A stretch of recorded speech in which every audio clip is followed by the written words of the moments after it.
সব চার্জ দিয়ে এসছে, মায়ের একটু বলাই আসতে, বাজনা কিন্তু কে বাজাবে না। হরে কৃষ্ণ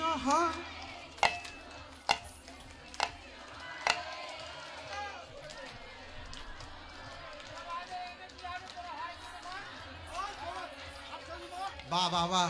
ও মা, একটা কথা বলো, তোমরা আজকে গিয়ে সারেগামা পাই অডিশন দাও, যদি একবার লেগে যাই বাবা। হরে কৃষ্ণ কৃষ্ণ কৃষ্ণ হরে হরে, হরে রাম